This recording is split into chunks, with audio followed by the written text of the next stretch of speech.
morning, everyone. Welcome to my channel Learn Law Heart to Heart. So, we have started studying the Narcotic Drug Psychotropic Substance Act, and we have stopped that in between due to some issues. And now we are gonna begin with it again. So, the last time what we have dealt was section 8, and today we're going to take up section 8a. I could have had taken up two sections together today, section 8a and 9, but the section 9 is very much lengthy, and it will be good if we'll divide that particular section in two parts, and we'll study that deeply, because that is a very important section, and because it defines the powers of the center government to permit, control, and regulate.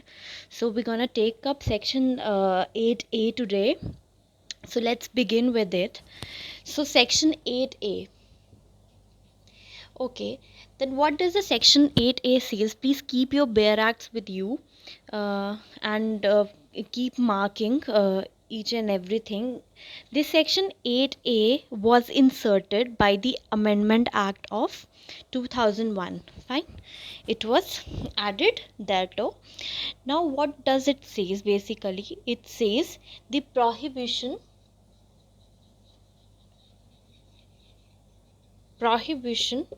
of certain activities relating to the property derived from offense.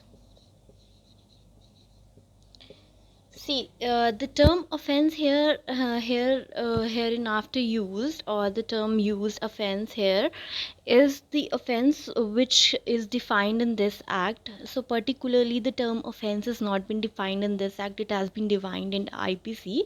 But offense in relation to, with respect to this whole act, is the offenses which involve these NDPS activities. Fine, so that is the particularly the offense.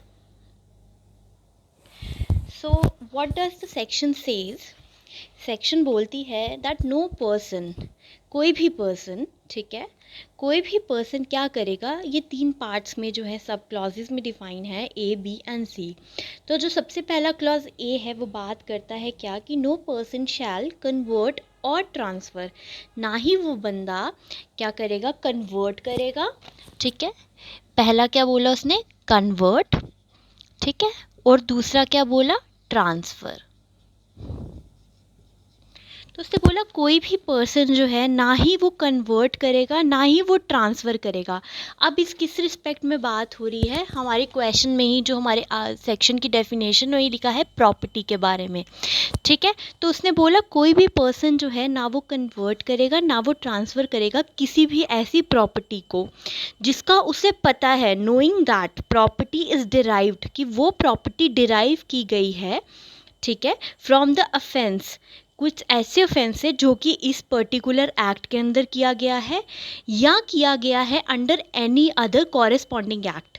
अब corresponding law क्या हो जाता है, corresponding मतलब similarly. ठीक है, तो similarly अगर किसी ऐसे, जैसे फॉर एग्जांपल हमें कहीं से ड्रग्स जो हैं वो सप्लाई होकर आ रहा है किसी फॉरेन कंट्री से, अगर वहाँ पे भी कॉरेस्पॉन्डिंग लॉ है, अगर वहाँ के लॉ के अकॉर्डिंग भी, ठीक है, ऑफेंस कमिट किया है या यहाँ के अकॉर्डिंग भी कमिट किया है, तो उस ऑफेंस, उस प्रॉपर्टी को जहाँ पे वो हुआ है वहाँ उसको ना हम कन्वर्ट कर सकते हैं, ठीक है, ना ही ट्रांसफ़र कर सकते हैं.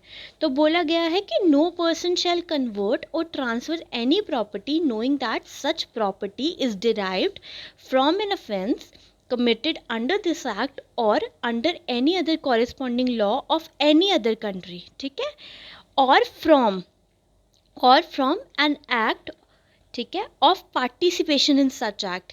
पहले तो हो गया कि आप उसमें वहाँ उसका हुआ है तो आपने वहाँ पे आपका कोई पार्टिसिपेशन ही था, बट आपका क्या था, आपको पता था वो पर्टिकुलर प्रॉपर्टी जो है वो ऐसी चीज़ में इन्वॉल्व थी। पर अगर आपकी भी पार्टिसिपेशन है, ठीक है, from an act of participation in such offence, ठीक है, फॉर द पर्पस ऑफ, और उसका पर्पस क्या है कि आप उसको कंसील करने की कोशिश कर रहे हो या उसको डिस्गाइज करने की कोशिश कर रहे हो, आप दिखा कुछ और रहे हो कि उस प्रॉपर्टी का कोई इलिसिट ओरिजिन नहीं है, आप उस चीज़ को डिस्गाइज करने की कोशिश कर रहे हो, ठीक है। To assist any person in the commission of an offence और टू अवेट लीगल कॉन्सिक्वेंसेस, ठीक है, या तो आप लीगल कॉन्सिक्वेंसेस को अवेट करने के लिए ये चीज़ कर रहे हो, ठीक है। तो पहला ये चीज़ है। अब जो हमारे पास सेकंड पॉइंट आता है, डी पॉइंट, वो क्या कहता है, ठीक है, वो कहता है कि नो पर्सन, ठीक है, नो पर्सन शैल कंसील और डिस्गाइज, ना ही वो कंसील करेगा ना ही डिस्गाइज करेगा, ठीक है, ना ही वो कंसील करेगा ना डिस्गाइज करेगा, किसको, the true nature, true nature, ठीक है, सोर्स, ठीक है, लोकेशन, ठीक है, डिस्पोजिशन ऑफ एनी प्रॉपर्टी। देखो बेसिकली क्या बात होती है कि अब हमें किसी प्रॉपर्टी का पता है कि ये प्रॉपर्टी एक पर्टिकुलरली इस सोर्स से हमारे पास आई है, तो अगर हमें पता है कि कुछ इलिसिट इसका ओरिजिन है और हम उसको फिर भी कंसील कर रहे हैं, कुछ पैसे दिए जा सकते हैं या हम उसको उसके ओरिजिनल जो उसका नेचर है या उसका ट्रू नेचर है या उसका सोर्स है या उसकी लोकेशन क्या है, कि अगर हमें पता है कि एक पर्टिकुलर एरिया में वहाँ पे ड्रग्स का लेन देन होता है, उस लोकेशन का हमें पता है, तो हम वो चीज़ को कंसील कर रहे हैं या डिस्गाइज कर रहे हैं, या कोई ऐसी प्रॉपर्टी कि उसको डिस्पोज कहाँ किया गया, कहाँ उसकी डिस्पोजिशन है, तो वहाँ पे हम उस चीज़ को डिस्गाइज कर रहे हैं या हम छुपा रहे हैं, ठीक है, नोइंग दैट, हमें पता है, ठीक है, नोइंग दैट सच प्रॉपर्टी जो है it is derived from the offence committing under this act और under any corresponding law of any other country, ठीक है, वहाँ पे भी हमें प्रोहिबिशन है, ठीक है, हमें नहीं करना है, ठीक है, नो पर्सन शैल कंसील, ठीक है। उसके बाद आता है हमारे पास third point, that is C point. ये बी पॉइंट था, उससे पहले हमने ए पॉइंट किया है। अब ये है कि नोइंग दैट, अब अगर हमें पता है, ठीक है, अब हमें पता था, हमें पता था कि एक पर्टिकुलर प्रॉपर्टी हमें कोई बेचने आया है, and we were so much aware that, or we have knowingly acquired that property, we had an idea, or we surely for sure know कि पर्टिकुलर प्रॉपर्टी जो है वहाँ पे पर्टिकुलरली कोई इलिसिट जो है काम होता है, या वहाँ पे नारकोटिक्स जो है, ड्रग्स जो है वहाँ पे उनका लेन देन होता है, या फिर ड्रग्स का कुछ सप्लाई होता है, या ड्रग्स का कोई हब है, ठीक है, हमें पता है, और उसको जानने के बाद भी हम उस प्रॉपर्टी को पोजेस कर लेते हैं, एक्वायर कर लेते हैं, या उस प्रॉपर्टी को यूज़ करते हैं, ठीक है, तो वहाँ पे भी हमें पुलिस जो हमें ये जो लॉ है, ये एक्ट है, ये हमारे ऊपर प्रोहिबिशन जो है लगा रहा है। उसने क्या कहा, नोइंगली। अब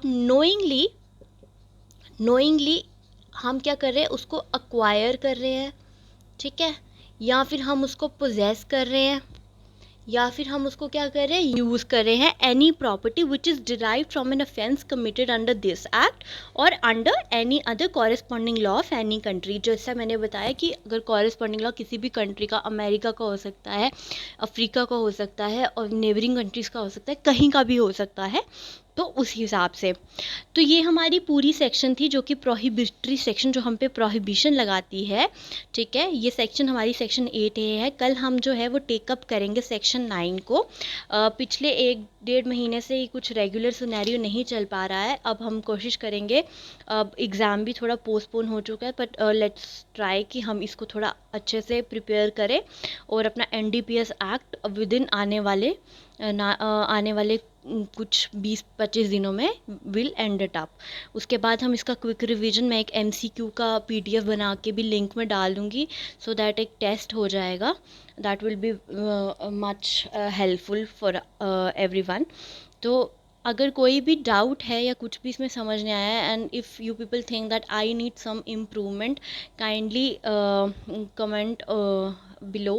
And if you like the session, give a big thumbs up and subscribe to my channel and like the video and share as much as you can. Thank you. Have a wonderful day.